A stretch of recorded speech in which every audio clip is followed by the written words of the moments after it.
राहुल गांधी को उपरे बर्षिले supreme court. भारतर 2000 kilometre अंचल चीन माड़ी बसिथिबा मंतव्य देथिले राहुल गांधी। याकु नै राहुल को विरोध रे एक अपराधिक मानहानि मोकदमा दायर करा जायथिला। याकु चैलेंज करथिले राहुल। या उपरे रोक लगाइछंती सुप्रीम कोर्ट, किंतु सुनानी बेले राहुल को उपरे असंतोष प्रकाश करिसंती खंडपीठ। चीन 2000 किलोमीटर माड़ी बसिथिबा राहुल केमिति जानिले बोली कोर्ट प्रश्न करिसंती। एने किछि विश्वसनीय प्रमाण अछि कि जड़े भारतीय एभली मंतव्य देवा उचित रुहे। खंडपीठ कहिथिले आपण विरोधी दल नेता एकथा काहेकि संसद रे उठाई परिबेनी। 2023 रे भारत जोड़ा यात्रा बेले राहुल कहिथिले भारतर 2000 वर्ग किलोमीटर अंचल माड़ी बसिछि चीन। तांकु एकथा जड़े पूर्वतन आर्मी ऑफिसर कहूतिबा राहुल दाबी करिथिले। तेबे अधिक सूचना पे आम सहित फोन लाइन रे जोड़ी होछन्ते आम जोनाल हेड विभूति साहू। विभूति, ये मानहानि मामला रे राहुल को तो आश्वस्ति मिली, किंतु तांको एक प्रकार कोर्ट को पक्ष भर्सना करा जायछि एवं एभली मंतव्य से काहेकि दैछन्ते बोली कुआ जाउछि।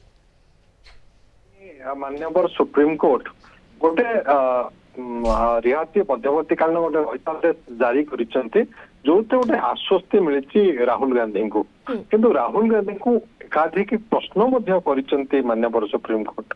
आपण जानिचंती जेतेबेले राहुल गांधी भारत जोड़ यात्रा करथिले जो वक्तव्य रखिथिले जहाँकि सामाजिक गणमाध्यम रे आसीथिला, सी सेठी कहिथिले जे चीन माड़ी बसछि 2000 किलोमीटर अंचल भारतर एवं ताकू जेतेबेले चैलेंज करा जायथिला लखनऊ कोर्ट रे एक मामला हेतिला। लखनऊ एमपी एमएलए स्वतंत्र कोर्ट रे एवं स्वतंत्र कोर्ट गत फेब्रुआरी मासरे एने डिफामेशन मामला को समन जारी करथिले राहुल गांधी को।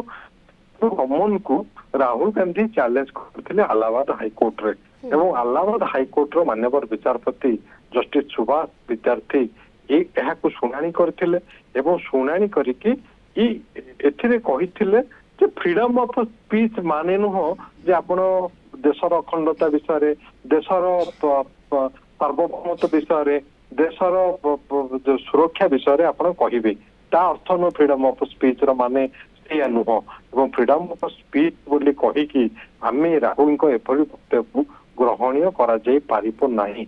एवं जो समन जारी करथिले MP MLA court Lucknow court तापर कौन प्रकार रहितादेश दे नथिले इलाहाबाद हाईकोर्ट एवं सेटा जो मूल मामला जे करथिले बॉर्डर रोड्स ऑर्गेनाइजेशन रो जे मामलाटी उदय शंकर श्रीवास्तव करथिले तांको सपक्ष रे राय देथिले इलाहाबाद हाईकोर्ट एवं ताकू चैलेंज करके एसएलपी दाखल करथिले माननीय सुप्रीम कोर्ट रे राहुल गांधी एवं राहुल गांधी मामला को शुणाणी ग्रहण करते जस्टिस दीपंकर दत्त और जस्टिस अगस्टिस जॉर्ज मार्टिन खंडपीठ एवं आपको शुणाणी ग्रहण करने सहित विरोधी दल नेता राहुल गांधी को गोटे जो समन मध्यवर्ती कालीन रहितादेश जारी कर राहुल गांधी पक्षर जो वरिष्ठ आईनजीवी डॉक्टर अभिषेक मनु सिंह भी लड़ुले प्रश्न कर वरिष्ठ आईनजीवी अभिषेक मनु सिंह कि राहुल गांधी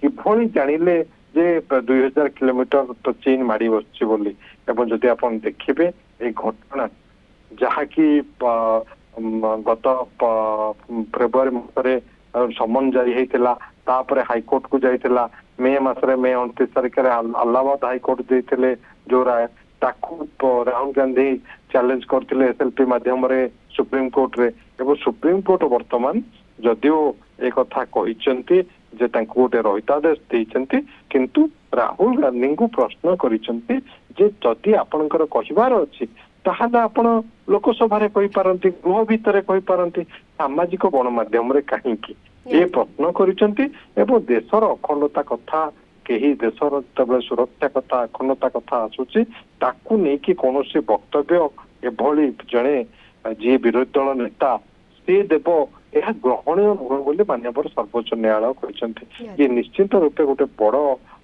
निर्देशनामा बोली आम कहीपर जदियो आश्वस्ति निर्देशनामा बड़ निर्देशनामा कहीपर जदियो मानहानि मामला राहुल को आश्वस्ति मिली तथापि माननीय सुप्रीम कोर्ट दृढ़ भाव में भर्सना कर बर्षिंट राहुल को उपरे केमिति एभले मंतव्य से देले। धन्यवाद विभूति आपणकर सविशेष सूचना पाई।